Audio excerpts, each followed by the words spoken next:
It happens all the time, right? That is the nature of breaking news. I mean, you have to be ready to pivot at, the drop of a hat. I had a big working session planned with my users to do research with them or do user testing, and breaking news breaks. And it takes so much time and effort to gather a team of editors across the globe to do a user testing session. And when breaking news happens, they have to prioritize that over everything, right? So what do you do in that situation? You can be frustrated. Absolutely, it's frustrating, but you always have to have the ability to pivot, of course, but also have backup and, buffers in those types of scenarios. Welcome to Lenny's podcast, where I interview world-class product leaders and growth experts to learn from their hard-won experiences building and growing today's most successful products. Today, my guest is Upasna Gautam. Upasna is a product manager at CNN, where she leads the team responsible for the content management system that journalists use to write and publish their stories. She's also on the front lines of elevating the discipline of product management within newsrooms through her work at the News Product Alliance. She's also a longtime meditation and mindfulness teacher, which, as we discuss, ends up being pretty damn handy working at a place like CNN. We dig into how the product team operates within CNN, how they collaborate with journalists, their breaking news dress rehearsals, and also some simple tricks to build your own mindfulness in your day-to-day work as a PM. Enjoy this episode with Upasna Gautam after a short word from our wonderful sponsors. This episode is brought to you by Amplitude. If you're setting up your analytics stack but not using Amplitude, what are you doing? Anyone can sell you analytics, while Amplitude unlocks the power of your product and guides you every step of the way. Get the right data, ask the right questions, get the right answers, and make growth happen. To get started with Amplitude for free, visit amplitude.com. Amplitude, power to your products. Today's episode is brought to you by OneSchema, the embeddable CSV importer for SaaS. Customers always seem to want to give you their data in the messiest possible CSV file. And building a spreadsheet importer becomes a never-ending sink for your engineering and support resources. You keep adding features to your spreadsheet importer, but customers keep running into issues. 6 months later, you're fixing yet another date conversion edge case bug. Most tools aren't built for handling messy data, but OneSchema is. Companies like Scale AI and Pave are using OneSchema to make it fast and easy to launch delightful spreadsheet import experiences, from embeddable CSV import to importing CSVs from an SFTP folder on a recurring basis. Spreadsheet import is such an awful experience in so many products. Customers get frustrated by useless messages like error on line 53 and never end up getting started with your product. OneSchema intelligently corrects messy data so that your customers don't have to spend hours in Excel just to get started with your product. For listeners of this podcast, OneSchema is offering a $1,000 discount. Learn more at oneschema.co/Lenny. Upasna, welcome to the podcast. Thank you, Lenny. I'm so excited to be here.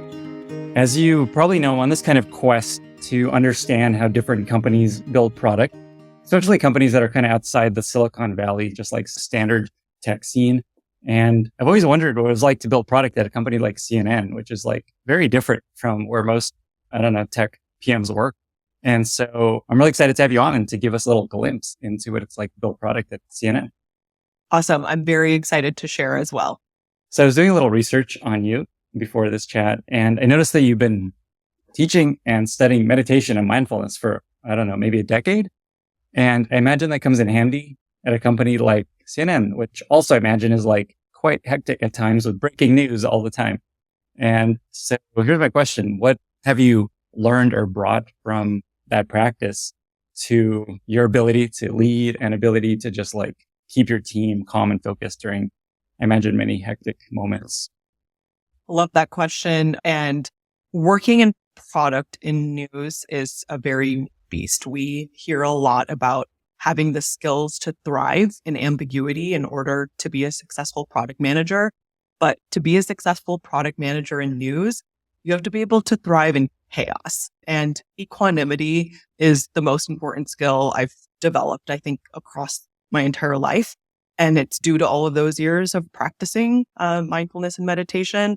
And equanimity is one of my favorite words. It means mental calmness, composure, evenness of temper, especially in crazy, stressful situations. It's, the ability to remain unrattled in like the highest of highs and the lowest of lows. And if you think about it in the dynamic of a workplace or human interaction, it's really the ability to pause before reacting. And reactivity is the root cause of so many of our workplace woes and product management frustrations. And when you're able to pause before reacting, you can start to undo and break a lot of those negative patterns in your brain.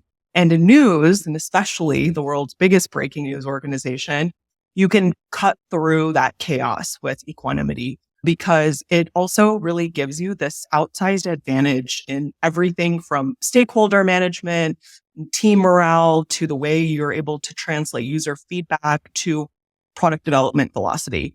And the thing is you're always going to hear things and feedback that you don't like and opinions that you don't like, and you're going to get frustrated. That's product management. That's life. But real power to me comes from equanimity. And that comes from managing your emotional reactions and not trying to control others. So I think when you're able to cultivate that level of self-awareness for yourself, you're able to chart a clear path forward for your team and like serve as a compass in the chaos. Is there a story or example that comes to mind where things were just like, oh shit, and you were able to tap into that skill that you've built to stay calm and focused, or even just like help your team stay focused? I mean, it happens all the time, right? That is the nature of breaking news. I mean, you have to be ready to pivot at, the drop of a hat. And so I think more than just like the big chaotic moment in those daily interactions when there's chaos, I think that's when it really shows its power and helps me navigate those day-to-day interactions when I had a big working session planned with my users to do research with them or do user testing, and breaking news breaks. And it takes so much time and effort to gather a team of editors across the globe to do a user testing session. And when breaking news happens, they have to prioritize that over everything, right? So like, what do you do in that situation?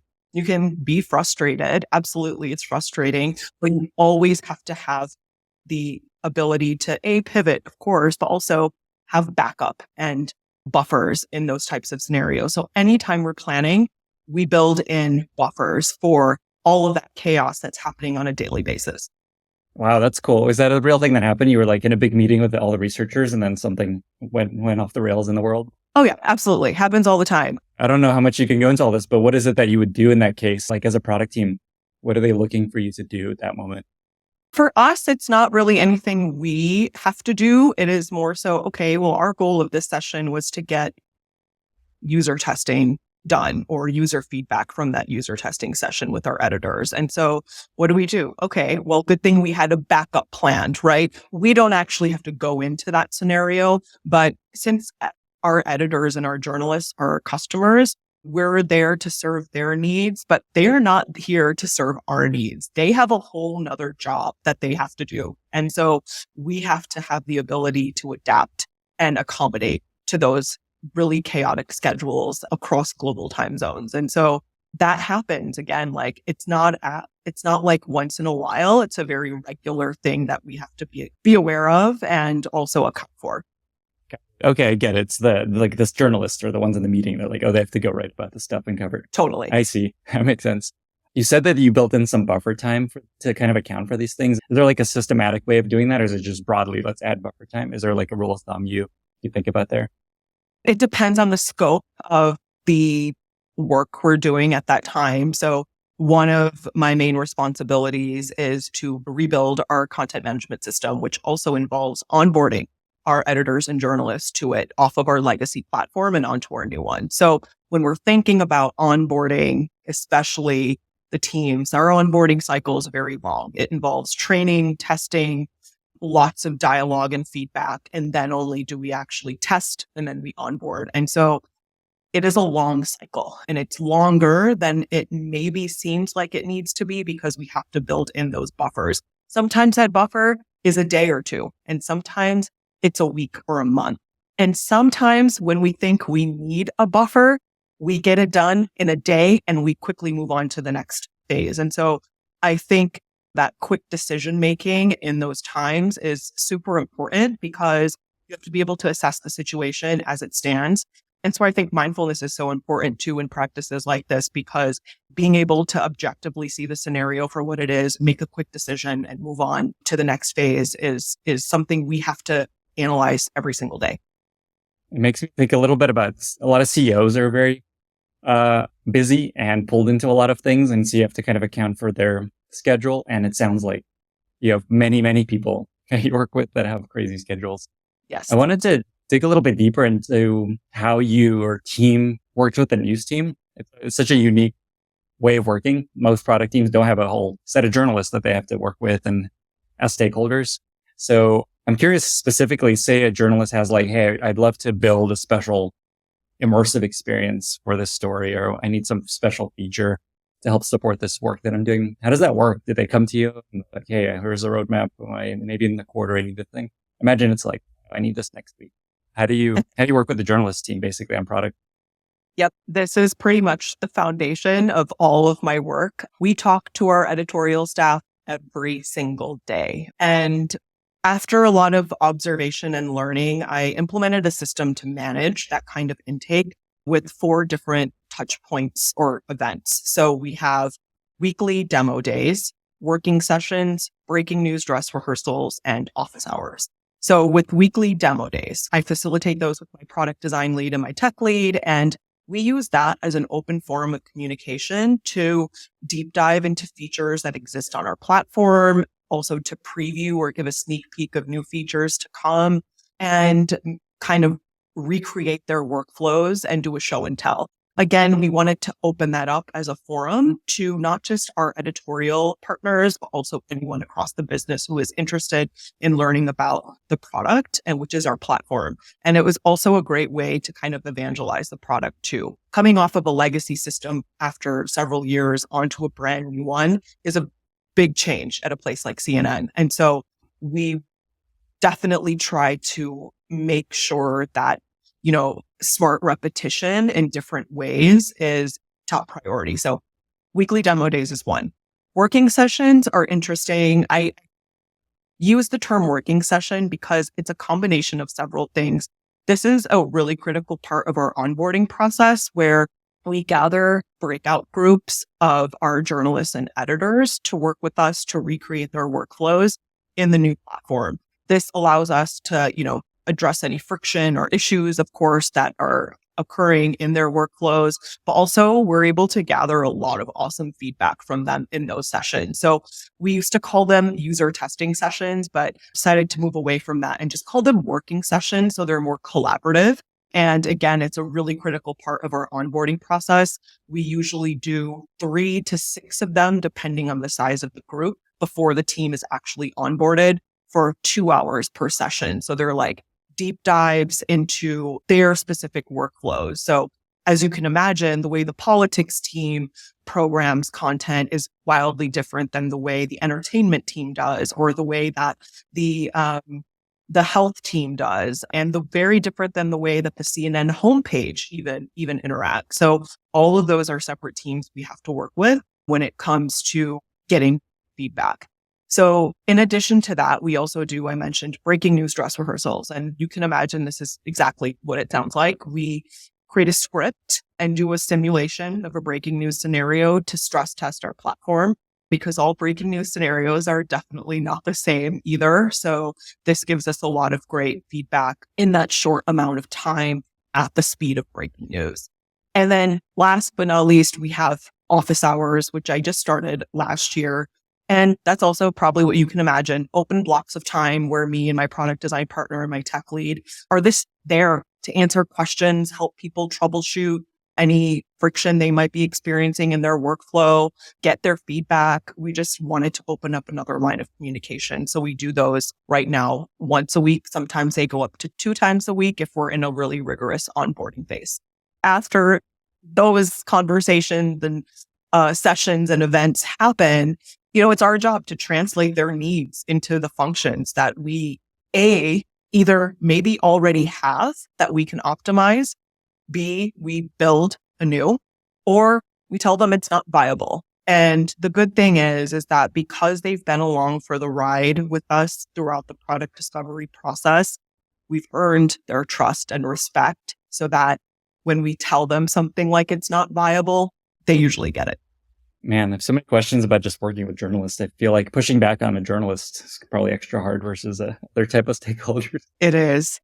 Can we zoom out a little bit? And you talked about what you work on at CNN, which is the content management system and things around that. Can you just talk about whatever you can share? Just like, what does the product team look like at CNN? How many PMs are there? How's like the product work structured, and where do you fit in there?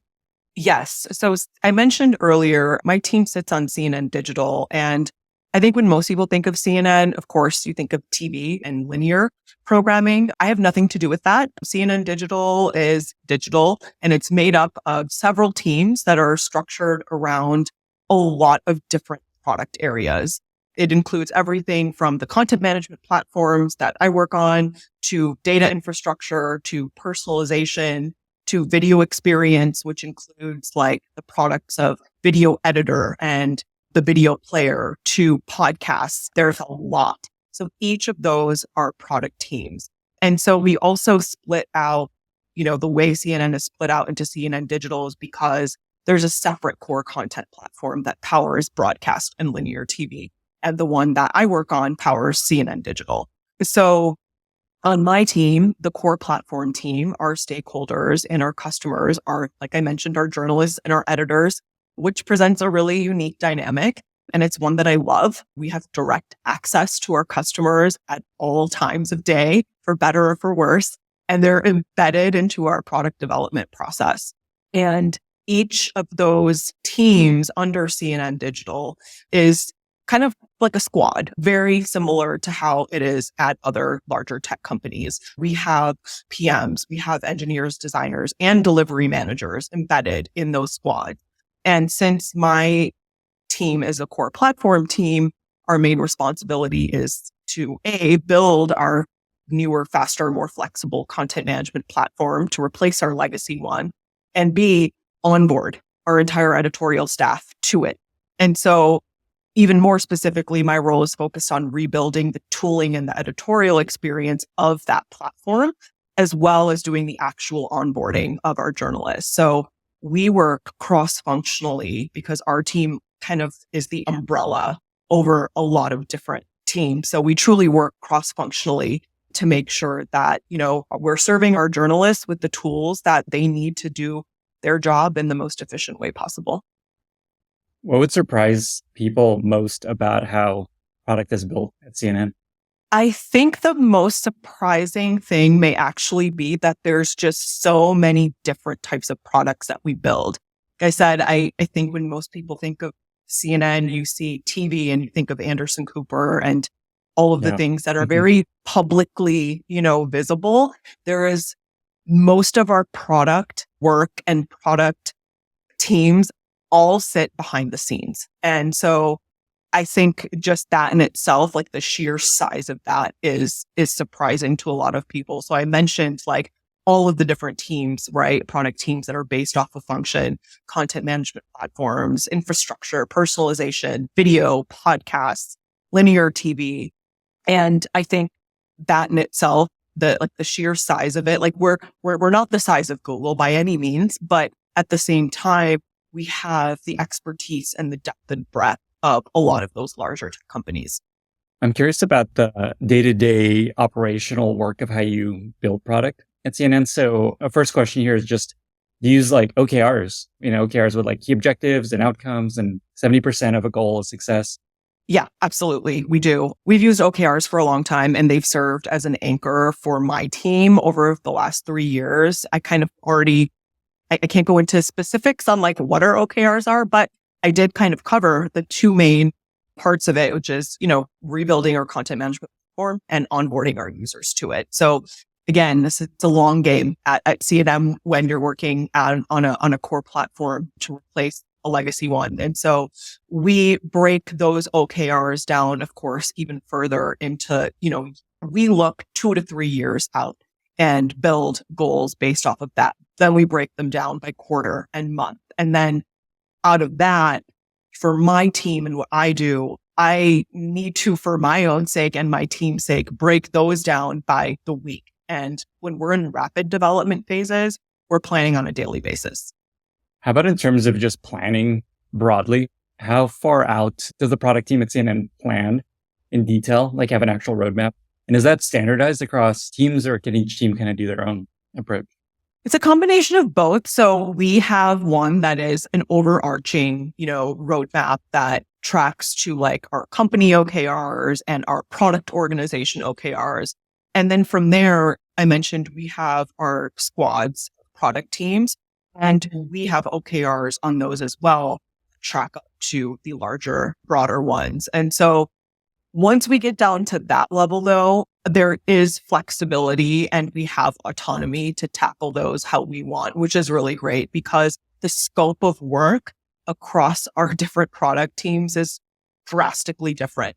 Working on core platform like I do versus working on video experience versus podcasts. I mean, it's apples and oranges. And so it's really awesome that we have the flexibility to kind of make it work for us while also having these larger goals that we know that, okay, this is what we need to work towards. And that makes, it's like the saying we always hear in product, right? Of stay firm on the goal, but flexible on the process. And like, we've definitely been able to use that and leverage that in the way that we track against our goals.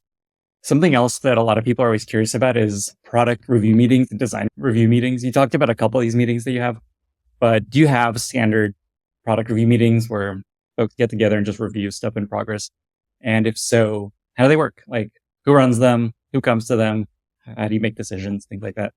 We have multiple variations of those. Some are standing ceremonies, of course, and some are ad hoc. Again, it's really based on the work we're doing in whatever phase we're in. But when it comes to product review and product discovery or design review meetings, in addition to my design lead, I've made it a point to bring in my tech lead and engineers along for this product discovery ride. And that's definitely been a game changer as well. When our engineers are able to understand our journalists' needs at the same level as we are, they're able to define the how to do it with so much greater clarity and precision.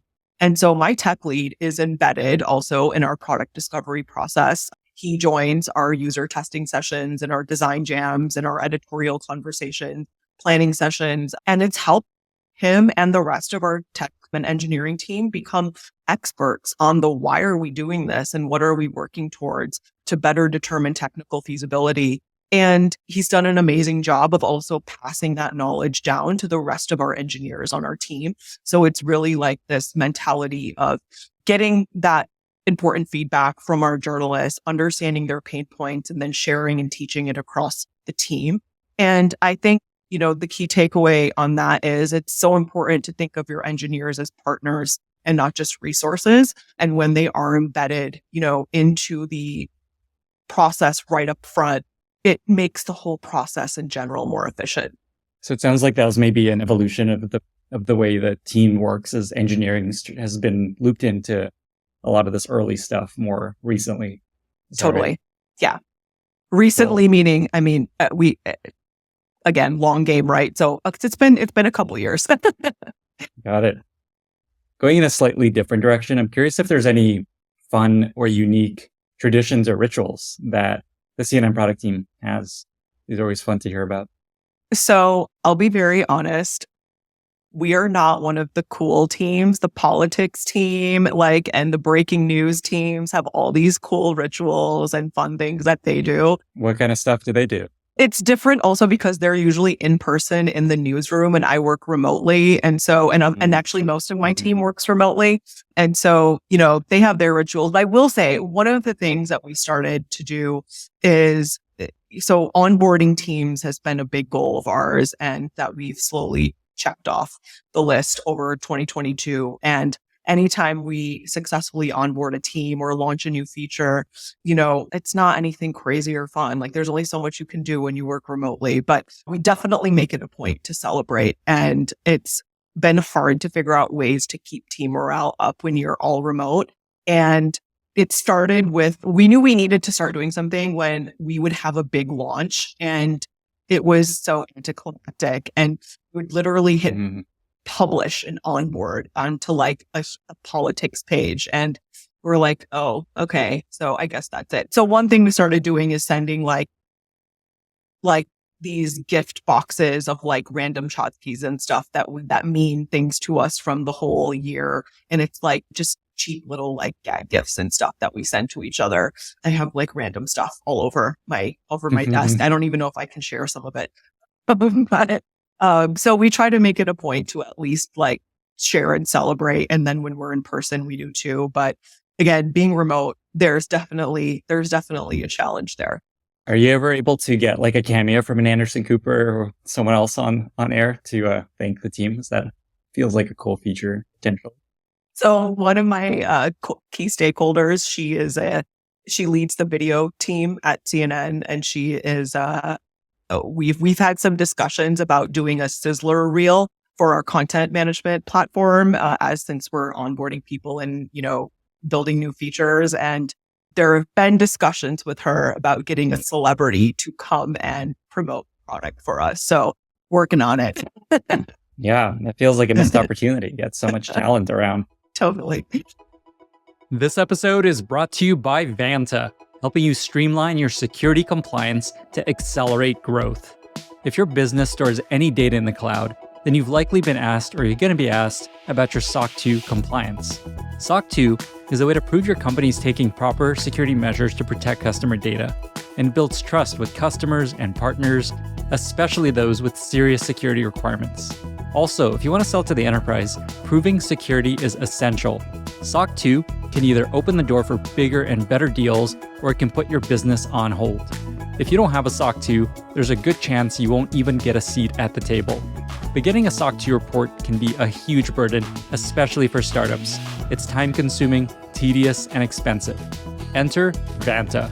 Over 3,000 fast-growing companies use Vanta to automate up to 90% of the work involved with SOC 2. Vanta can get you ready for security audits in weeks instead of months, less than a third of the time that it usually takes. For a limited time, Lenny's podcast listeners get $1,000 off Vanta. Just go to vanta.com/Lenny. That's VANTA.com/Lenny to learn more and to claim your discount. Get started today. Coming back a little bit to the way you all build product, I'm curious how you balance new product work and new features versus maintenance and bugs. Do you have is there like a philosophy at CNN of how much goes to bugs, maintenance versus new stuff, or is it per team, and just how do you all think about that?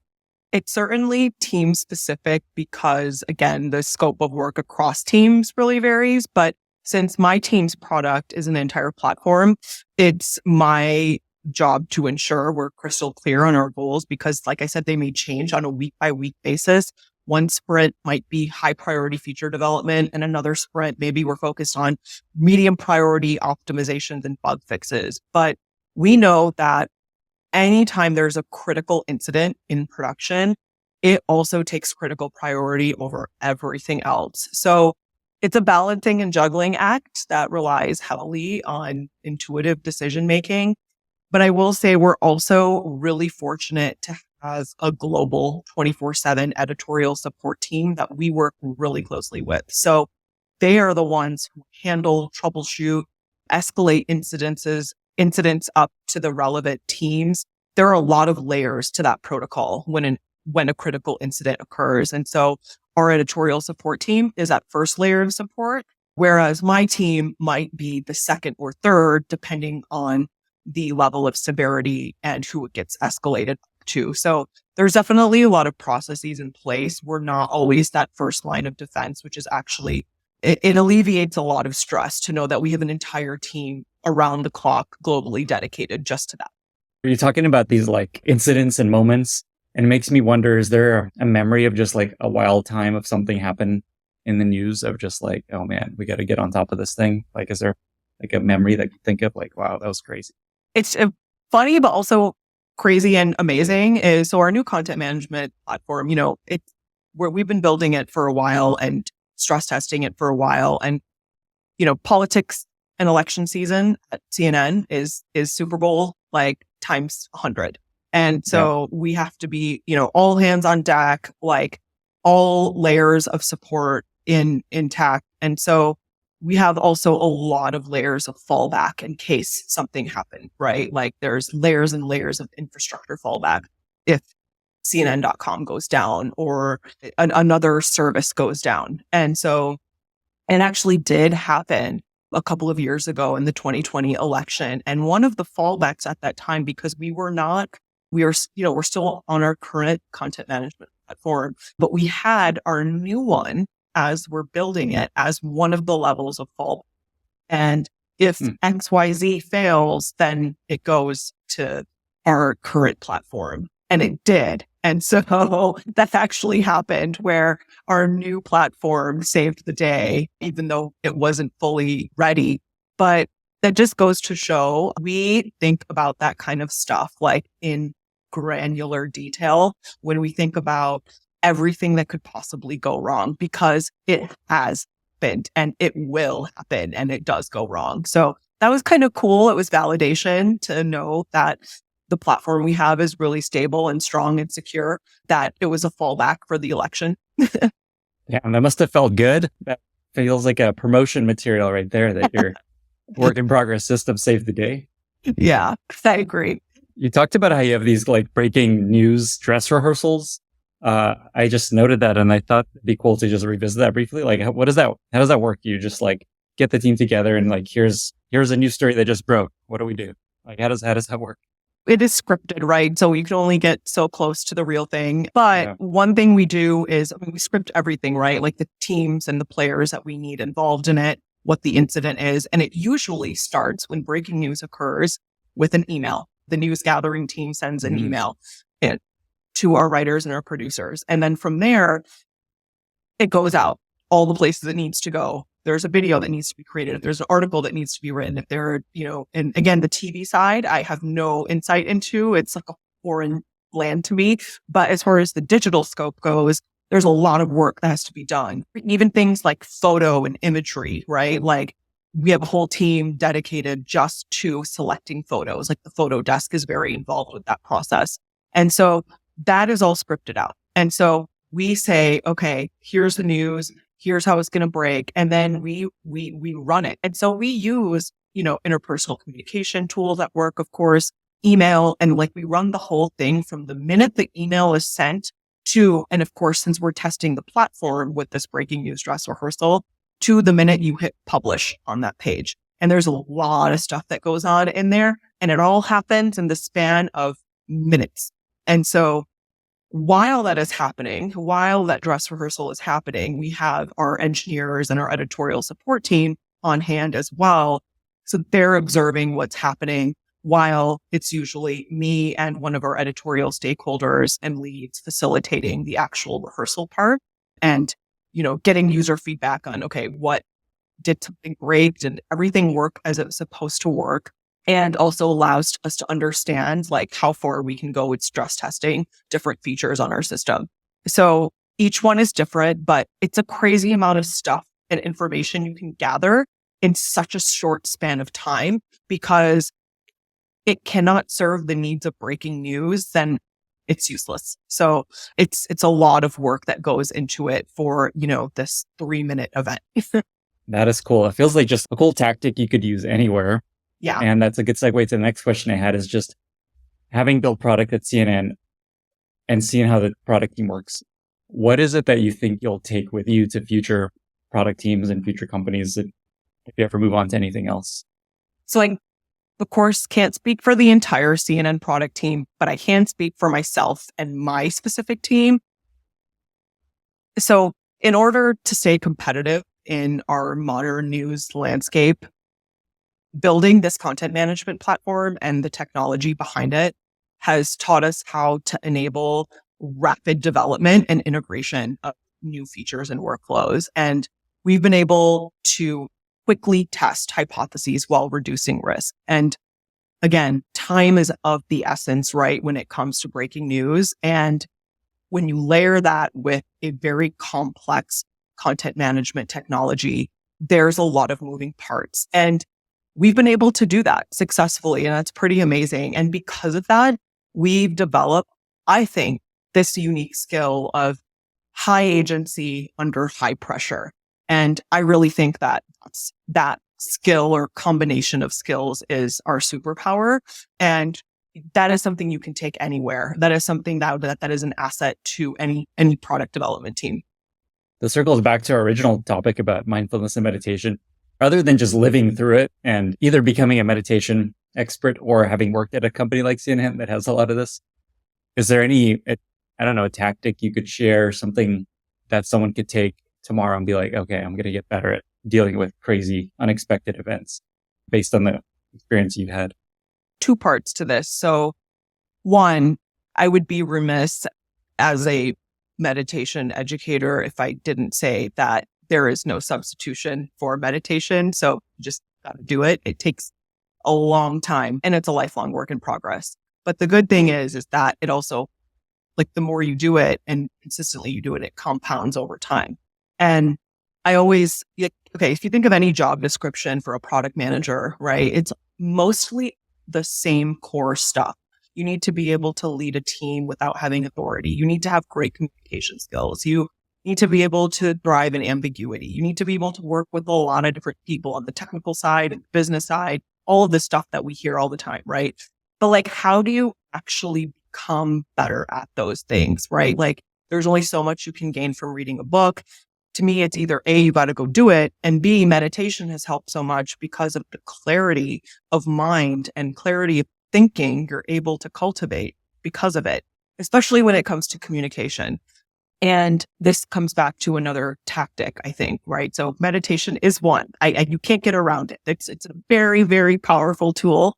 I will die on that hill. But thinking about workplace tactics, communication is so essential. When I started at CNN, it was a very new chapter for me. It's my first official product management role after working a decade in tech in data and search infrastructure.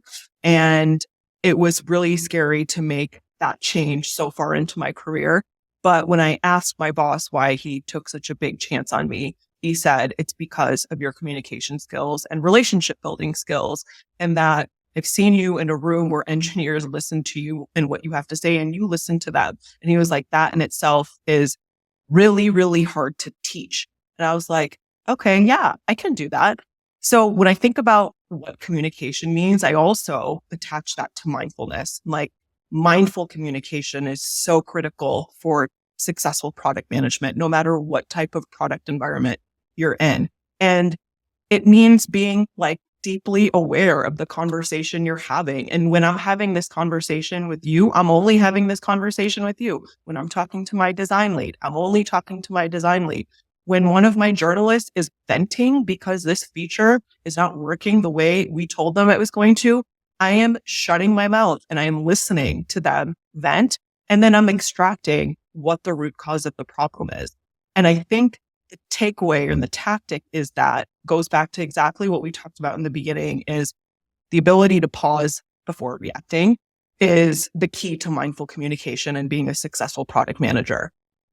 I think a lot of times we are taught to like have all the answers, or we're expected to have all of the answers, and people assume we have all the answers. So it's a really frustrating sometimes place to be in. But if you listen and you know where to go to get the answers, that in itself is like a tremendous place to be. So I think the power of meditation, being able to pause before reacting, lets you do things like conversate in the language of the listener. So when I'm talking to my journalists, I'm not using technical terms or like content management technology terms. They have whole different vocabulary that they use. They have shortcuts that they have, lingo for in our content management system. They call things nicknames. And so you have to speak many different languages as a product manager. And there's one thing that, learning and teaching mindfulness has like strengthened. It is that communication. Yes, it's very important. How do you become an effective communicator? I think a lot of times we think of speaking articulately first and foremost, or we think about writing well, which those two are really, really important things, but those can't be effective for us as product leaders if we're not listening. So I think listening and being able to converse in the language of the listener is the utmost importance. And how do you do that in your day to day? It's like, okay, if you're having a conversation with your customer, are you actually listening to what they say? Or are you going in with your own assumptions? Because maybe you're a user of the product. And it was very interesting because I actually started writing freelance for CNN this past year. And I was like, oh, okay, I'm a user now. And no, I'm not. I'm not going to say that. It helped me understand their pain points so much more and where they're coming from in a whole different light. But again, I am merely a proxy. I'm not actually the user. What they do is still drastically different. And so when having those customer interactions and stakeholder interactions, the priority should be to listen. And I think that is one of the most important things I've learned. And it's also helped build trust and respect between a previously fragmented structure where product and editorial didn't talk to each other. And now we're a unified, partnership. Oh, I love that. I love the reminder that a lot of communication is incredibly important for product managers. And so much of it is not actually you talking. It's you being really good at listening. And that makes you a better communicator. I imagine some people listening to this are going to be like, yeah, meditation. I should be doing that. What's one thing someone could do to move forward on the path to starting to meditate? Is there a resource you recommend, a tip of just starting to do something there? Totally. I think when people think of meditation, you immediately think sitting on a meditation cushion like a monk for an hour. And that doesn't have to be true, especially if you're just starting. And there's also, of course, social media has commercialized what meditation is a lot as well. But at its core, all it is being deeply aware of the present moment, right? So I always tell people who are, for example, really busy moms who have no time, right, in the morning for an hour-long meditation is, okay, take something in your day that you do every single day. You brush your teeth every morning, right? Okay, take brushing your teeth. Can you brush your teeth and just brush your teeth? And when you're brushing your teeth, you are engaging all of your senses and being fully present and aware of how it feels, how it smells, how it sounds. That's, 2-3 minutes of your day. That's meditation. And I think it's an amazing way in an easy way. Oh, sorry, not easy, simple, not easy way always to think about what meditation actually is instead of having to uproot your whole life and the way you live to bring meditation in, think about what you already do every day and how you can just be more present, fully present. And that's one of the core examples I give is start with brushing your teeth and just brush your teeth. There's an old app I've been using for a long time. If you're into that, I stopped using it recently, but it's still amazing. It's called Insight Timer. The free version is amazing. It started as a single frame app about 10 years ago, and it's turned into this, they've done amazing things with that product. So that's what I recommend. But again, I think again, when people have a vision of meditation in their mind, they're like, well, I need these tools and I need these resources and I need these things and I need knowledge. You don't need anything. You need 5 minutes and yourself, and that's it. Amazing. I imagine many people listening to this coming into thinking, I'm going to learn about CNN and how they build product and then get a free meditation lesson. What a bonus. That was awesome. I'm going to be brushing my teeth very mindfully today. That's my takeaway. Love it. Final question around something that I know is important to you. That is basically there's this growing shift of product thinking in the news industry at large. And I know that's something that you're passionate about and something you're trying to create is just to kind of move the media industry and the news industry towards more product thinking. So I'd love for you to just talk about what you're doing there, what's happening there, and then maybe if there's anything people can do to help in that effort. Compared to the rest of product management as a discipline and the tech industry, product management in news is still in its, I will say, infancy. And that's just because it hasn't been an integrated role for as long as it has been in big tech.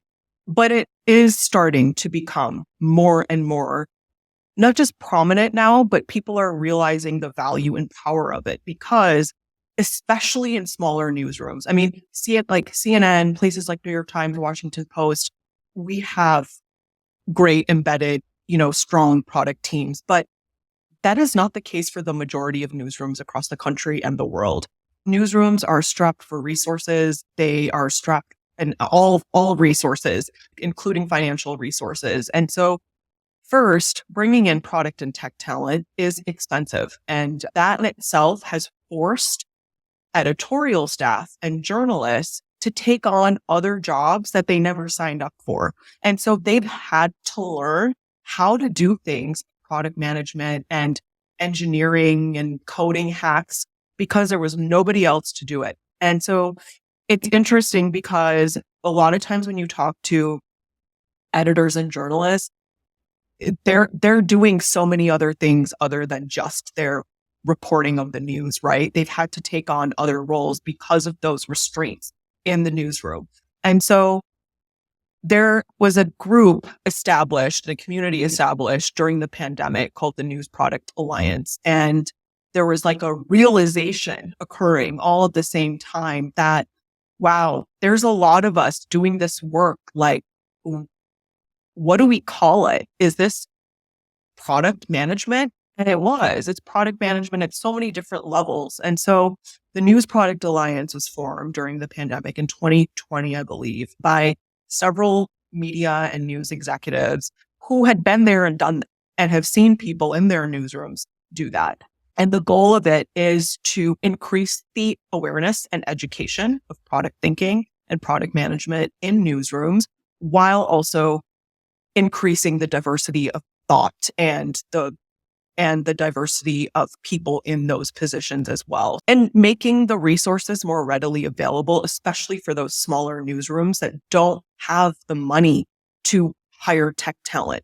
And that in itself so that group, the News Product Alliance, has grown dramatically in the past 3 years since I've been a part of it since the beginning. And we regularly produce, the resources that are catered, product management resources that are catered to working in a newsroom, because it is different. It is very unique. But there are, of course, frameworks and processes that are still relevant, right? Like editors who have been cobbling together how to make this thing that they want, but hey, maybe this PRD framework will help you just to keep it, on track. So like these very simple, like rudimentary types of things have helped them so much. And so last year, we kicked off a mentorship network in which we had about 400 people apply. We accepted 150 mentees from across the world and matched them with 50 mentors from different newsrooms across the world in leadership positions. And each mentee defined a goal that they wanted to work on, and all, of course, having to do with product management. And some of them were creating a product management role for themselves in the newsroom. Some of it was creating a product management practice. Maybe they were given the title product manager and said, okay, you can hire a couple people, but it was all on them and they had no idea what to do. Right. And so some of it's across the board, and it's amazing to see people doing this from scratch who never in a million years thought they'd like walk into it. They're not coming from big tech. They don't have startup backgrounds. They had journalism degrees from around the world, and they're learning how to do product and build, not just learning how to do it. They're building product practices. They're actually building and developing products and features, and they're creating more leaders in the space as well and across their newsrooms to empower each other. So it's been really amazing to see. And it's the most valuable professional organization I've been a part of, just because it is so niche that, talking about product management is always fun. But when you talk about it at a level that specific, it becomes even more valuable. That is some really impactful product work. Where can people find that if they want to maybe participate, maybe apply if you're doing another cohort in the future? Go to newsproduct.org. There is a very active Slack group with a couple thousand people in it, a very active and popular job board as well. And you just have to submit an application on the website, a form, on the website to join the Slack. And then you'll get an invitation to join the Slack. And then you'll have all of the resources your fingertips. It's very low barrier to entry. We want everyone and everyone who is interested in the intersection of news and product to be a part of it.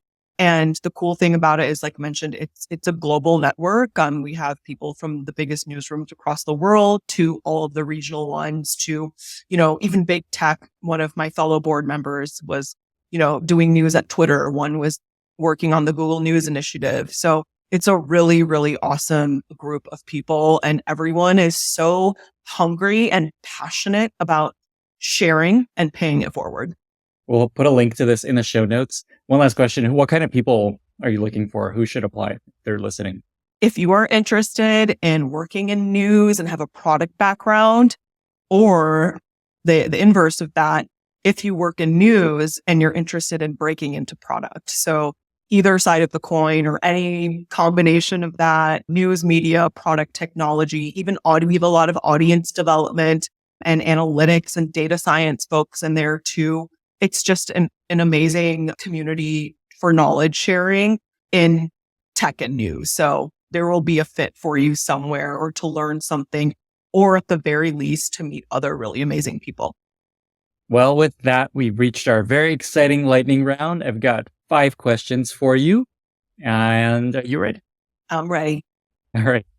What are 2 or 3 books that you recommend most to other people, or that you've recommended most? 1, Mindfulness in Plain English. 2, How to Win Friends and Influence People. I have to attribute a lot of my communication skills to my dad forcing me to read that book when I was like 10 years old. And wow, 10 years old. Yeah. Intense. He was an engineer, and they were in their very beginning phases of introducing, well, at that time there was no product, but product type stuff into his engineering practice. And so he had to read the book and was like, you need to read this book. So I never forgot about it. And then the third one is actually, it's not a book, but it's an article that I think is still very powerful and relevant to this day. It's the New Product Development Game, published by Harvard Business Review in 1986. And it looks at a really different approach, one that I resonate a lot with because it's a lot along the lines of how we work at CNN around rapid development and, time and flexibility being like key anchors of successful product development. So I threw that in there as well. Favorite recent movie or TV show? And it can't be White Lotus. Okay, I haven't even seen that show. Okay, great. That's come up so many times. I gotta not allow it anymore. TV show is a toss-up between The Mandalorian and Ted Lasso. I know it's not very new, but I don't watch tons and tons of TV, and I usually find like the few that I latch onto and then I get obsessed with, and then I got to take a break for a while. So those are my last 2 obsessions. Movie is Everything Everywhere All at Once. Last amazing one that really, really struck a chord with me. If you like Mandalorian, check out Andor. It's incredible. Yeah, it's good like too. The best Star Wars thing. Okay, you've seen it. Okay, great. You're on it. I still love Mandalorian more. I do like that one too. Wow. My husband is obsessed. Okay. Wow. Contrarian. Favorite interview question that you like to ask candidates? What's something that would not exist without your initiative? And what do you look for in an answer that's a sign that this is someone you may want to hire? The whole point of the question is like, do you have and can you exhibit high agency? And especially, again, working in news, it's so important. And so there's not like a specific answer. I think the ability to actually define something specific and tangible in itself is a really, really, really good sign. I think a lot of people definitely get startled by that question sometimes because it requires you to kind of have to know what it is that you put on the table, right? So, it's different every single time, but the fact if they can define something out of that question, it's usually a positive sign. Cool. Thanks for sharing that additional detail. Next question. What's something relatively minor you've changed in your product development process at CNN or on your team specifically that's had a tremendous impact on your ability to execute? Bridging the gap between product and editorial, that mutual trust and respect has had an outsized impact on our success as a high-performing team. Sadly, not something other people can use, but that's cool to know. they'll have to hire some journalists now, I think, to take advantage of that learning. I can add on to that to make it relevant for Sure. others, which is it just goes back to, there's no substitute for having those direct conversations with your customers and your users, right? And it's like when you understand that the assumptions you make are not one-to-one or ever going to be one-to-one with their actual feedback, and developing that line of communication with your users and your customers is of utmost importance. I think, that in itself is the key takeaway, right? It's like, how do you bridge the gap between collecting that feedback, having those conversations? Like, how far are you from your users? How frequently are you having conversations? How consistently are you having conversations? And I always think the more frequently and the more consistently and earlier on in the process that you're having those conversations, the better. Final question. Maybe you already answered this.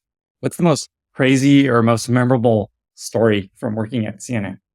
Every election season is absolutely crazy in the best way possible. It's incredible to see our democracy in action and watch history unfold. And while that's happening, using the platform you had a direct hand in building. And it's never lost on me that my work impacts the world every single day. And on the crazy, frustrating, stressful days, like that is what serves as my anchor. Awesome. Paz, this was amazing. I learned how to brush my teeth more mindfully, about elections, downtime, Trump, all these things. Final two questions. Where can folks find you online if they want to reach out and learn more? And how can listeners be useful to you? It's very easy to find me online. I'm pretty active on Twitter and Instagram. I recently became an amateur content creator, so I share lots of stuff here and there on social. So any social platform, well, not any, only on Twitter, LinkedIn, and Instagram. So any of those three is good. And I always love to hear feedback on stuff that resonated and made sense, and the stuff that, there are further questions on. Always love having conversations around that. So yeah, DMs are always open. I know we'll link to this in the show notes, but just what's your handle on these networks? It's my first and last name. Very creative. I thought about it all by myself. Awesome. And then I don't know if you answered the second question. How can listeners be useful to you? It's the feedback, right? Like, I love to hear what you found valuable, what helped you, what was a tactic that you took away and employed that helped you, things that made sense, things that didn't make sense, what you'd like to hear more about, any specific topic that would be valuable to do a deeper dive on. All of those things are very valuable to me. Amazing. Again, thank you for being here, and adios. Thank you. Thank you so much for listening. If you found this valuable, you can subscribe to the show on Apple Podcasts, Spotify, or your favorite podcast app. Also, please consider giving us a rating or leaving a review, as that really helps other listeners find the podcast. You can find all past episodes or learn more about the show at lennyspodcast.com. See you in the next episode.